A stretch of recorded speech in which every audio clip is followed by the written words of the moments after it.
ایک ایسی قوم جن کے لیے بھوک صرف ایک لفظ تھا، جن کے شہر میں تنگی کا کوئی تصور ہی نہیں تھا، جہاں سونا مٹی کی طرح تھا اور پانی رحمت کی طرح بہتا تھا۔ پھر سوچئے، صرف ایک چھوٹا سا چوہا اور ماریب کا عظیم بند اپنی لکھی ہوئی تقدیر سے جا ملا۔ نہ فوج کا حملہ، نہ زلزلہ، نہ آسمانی بجلی، بس اللہ کا ایک حکم اور ایک رات، اور دنیا کی سب سے امیر سلطنت زمین کے نیچے دفن۔ یہ وہ واقعہ ہے جس کا ذکر اللہ نے خود قرآن میں کیا۔ یہ ہے قوم سبا، جنت سے جہنم تک کا سفر، اور یقین مانیے جو آگے آنے والا ہے وہ آپ کو اندر تک ہلا دے گا۔ قوم سبا عرب کے جنوبی حصے میں، آج کے یمن کے علاقے میں آباد تھی، لیکن یہ کوئی عام قوم نہیں تھی۔ یہ دنیا کی سب سے زیادہ خوشحال قوم تھی۔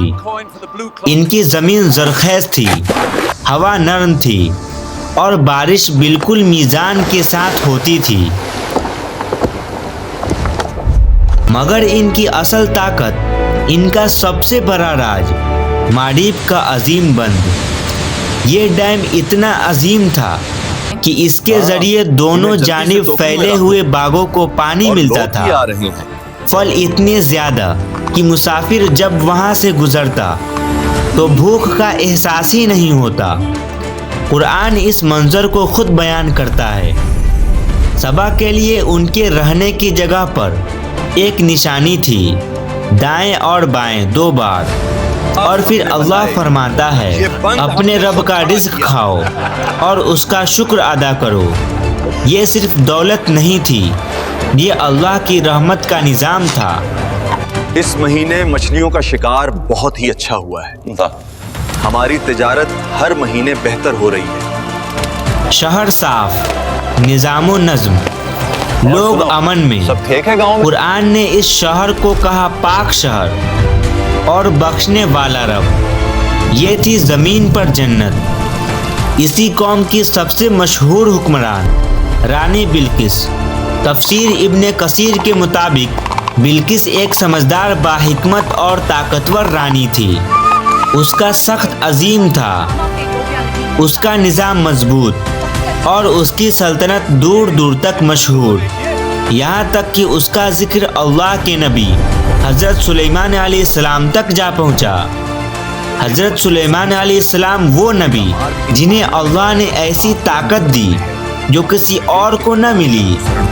جنات ان کے حکم میں، پرندے ان کی زبان سمجھتے، اور ہوا ان کے لیے چلتی۔ انہوں نے بلقیس کو خط بھیجا۔ قرآن اس خط کے الفاظ بیان کرتا ہے۔ یہ خط سلیمان کی طرف سے ہے، اور یہ اللہ کے نام سے شروع ہوتا ہے، اور دعوت دی اللہ کے آگے سجدے میں جھک جاؤ۔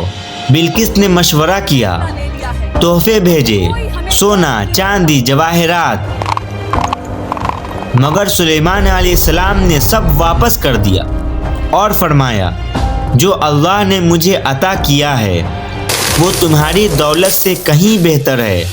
یہاں بلقیس سمجھ گئی کہ یہ کوئی عام بادشاہ نہیں، یہ اللہ کا نبی ہے۔ پھر وہ خود سلیمان علیہ السلام کے پاس آئی، اور جب شیشے کے محل میں داخل ہوئی تو پانی سمجھ کر اپنا لباس اٹھایا، تب حقیقت کھلی۔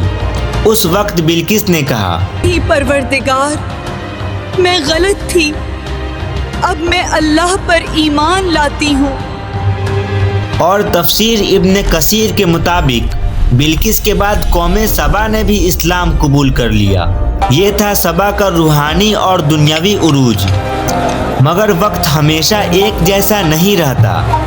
بلقیس کا دور ختم ہوا، نسلیں بدلی، حکمران بدلے، اور وقت کے ساتھ ساتھ شکر کی جگہ غرور نے لے لی۔ یہ باز ہم نے بنائے، یہ بند ہم نے خود کھڑا کیا، یہ دولت ہماری عقل کا نتیجہ ہے۔ اللہ کا ذکر کم ہوتا گیا اور اپنی طاقت کا نشہ بڑھتا گیا۔ اللہ نے انہیں تنبیہ دی، نبی بھیجے،